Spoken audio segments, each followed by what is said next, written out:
Hi everyone, I'm Rick Ufford Chase, Mayor of Newport, Vermont, and this is Newport Notes with Rick, where I try to keep folks up to date on what's been going on with City Council.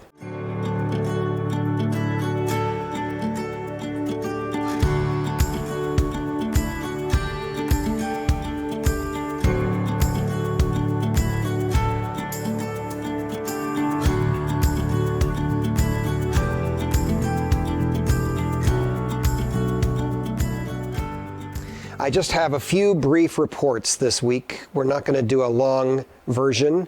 You may be noticing that I'm wearing the same green t-shirt I wore last week and will probably wear the next several weeks because this is our Wednesdays on the Waterfront season.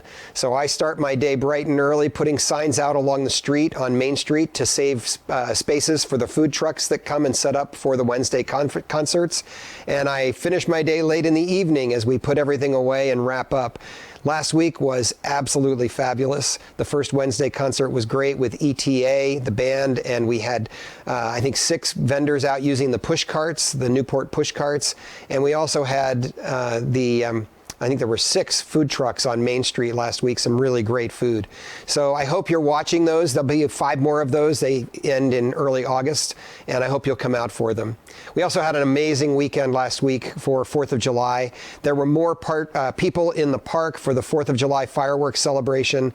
And again, the band ETA was playing that night. Actually, Wednesday night was Kyle Chadburn and the Earthbound Spirits. But on Friday night, it was ETA, and folks had a ball, and the fireworks show was amazing, and it was a total mess trying to get everybody out of Newport because we had so many folks in the park. So my huge appreciation to all the folks who put effort into making that happen, the fire department, the rec department, the public works department. There were a lot of people who really had to pull together to make that evening what it was. We also had a couple of other events I want to mention this weekend that were fabulous. One was we did a grand opening, finally, a ribbon cutting of the new playground in Gardner Park, and that park is basically complete now. The misting machines for the kids to play in the water are set up and running. They're working well. All of the playground equipment is up, and it is beautiful. The flowers in the park are amazing. There are benches for adults to sit on, and there are people in that park pretty much every daylight hour that I'm watching from my house across the street. So again, great appreciation to all who made that happen, but especially to the folks on the rec committee who have just stuck with that project over a period of 12 or 13 years to make it come to fruition.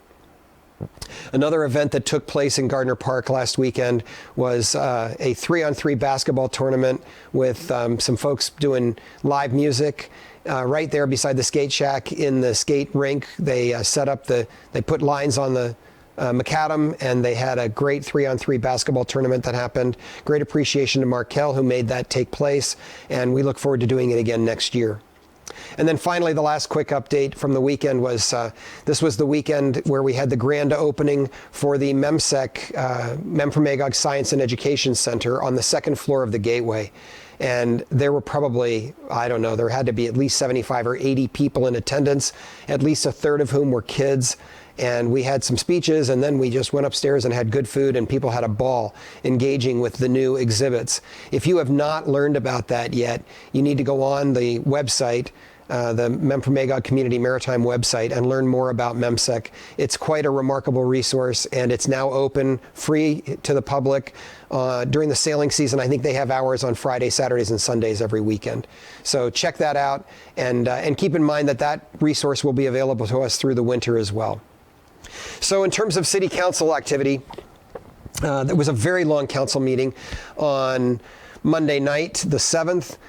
We covered an awful lot of territory. I will not try and rehearse all of it. I just want to highlight 3 things.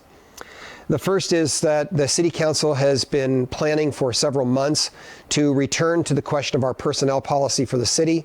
I know a lot of people have a lot of opinions about that personnel policy and what should be in it or should not be in it. And the process we're going to follow is that at our next meeting on July 21st, community residents are welcome to come, and we will create a time for public testimony so that anyone who has an opinion that they think the council should hear about this particular matter are welcome to come and speak. And that will be open hearings, obviously, Monday night the 21st during the regularly scheduled council meeting at 6 p.m. Each person will be given 2 to 3 minutes to speak, and we'll cover as much territory as we possibly can. That will not be the night we make decisions about a final personnel policy. Instead, the council will make a list of questions coming out of the things that they hear in public, in the community residents' testimony. And then we will go to the Vermont League of Cities and Towns and our attorneys and anyone else we think might be helpful in answering those questions. We'll come back to those questions in August, and I hope that by the end of August we will have final decisions made about the personnel policy, either to keep the current policy that we have unchanged or to modify that policy in some way. Second item from the meeting on Monday night is regarding the election that we're going to have. Technically it's going to be a special town meeting for the purpose of the voters voting on the questions of how to resolve the accumulated deficits that we're wrestling with. And so the council has relieved the immediate pressure. We have pulled together a line of credit to manage our cash flow for the coming months. So the most immediate pressure with our financial situation is relieved. But there are still some long-term questions we need to respond to that we really want to hear from the voters about. And we're required to go to the voters by charter to ask for permission if we want to borrow to manage that accumulated deficit through a long-term note. In fact, more than one long-term note. I'm not going to try and rehearse those today. We've gone over them before, and I will do that again before the month of July is out. And we will be looking to create some public hearings or a public forum where folks in the community can come to learn about what the council has done so far on our financial situation and what the implications of these votes are. So the vote will be held on August 12th. It's now been warned as a matter of the as a matter of the council meeting. The council voted on Monday night to warn the meeting officially, and they agreed on the language for the ballot. That language will be published by Friday in public places and in the newspapers next week, and we will then place some times on the calendar that we'll let you know about if you would like to come and learn more about those questions. And then finally, and this one is a little more fun. I think I mentioned earlier the last few weeks that we were working on a new tiny art project. Newport Downtown Development folks came home from the Main Street America conference back in April with a lot of ideas. One of the best ideas that we came home with this trip was an idea that we've stolen from Gallup, New Mexico, where they took some ugly places on their properties in their downtown, and they put out a request for artists to submit proposals on how those little places that needed to be beautified could be made more artistic and more beautiful. And so we decided to do that project here. Newport Downtown Development is raising $3,000, and we will pay 6 artists each roughly $500, a little lower, a little more, a little less, depending on the project, to take on some of those sites that need to be beautified. And so I've asked Kelby, our producer for this show, to put up some of the slides as I'm talking about this so that you can see the locations where these 6 pieces of art will be located and some of the concept drawings. Those were presented to the council on Monday night by Newport Downtown Development volunteer Marlena Valenta, who is serving on the little team of artists that are making decisions about which projects will be done first. We had about 10 submissions for the 6 that we could choose. If this goes as well as we think it will, we intend to turn around and try and raise a little bit of money and do it again as quickly as possible, because it's going to be fabulous to begin to see our city have these little spots that have formerly been either so ugly that we try to ignore them, or just neglected, and we'll be beautifying those spots. And I should also mention that the sculpture project that has been headed up by NDD volunteer Amanda Bauscher and her husband John Schweiker is coming down the home stretch. We have put up 8 of the 10 sculptures. You can look for them around town. They're easiest to see, interestingly, after dark because they are backlit. So we'll see more of them when the weather begins to turn and we have our darker evenings. But you can see them anytime, of course. They're up. There are 2 of them mounted on the front of Green Mountain Natural Foods and Cafe. There's one that's been mounted on the side of the Newberry building on Seymour Street, so you can see it coming as you go westbound on Main Street.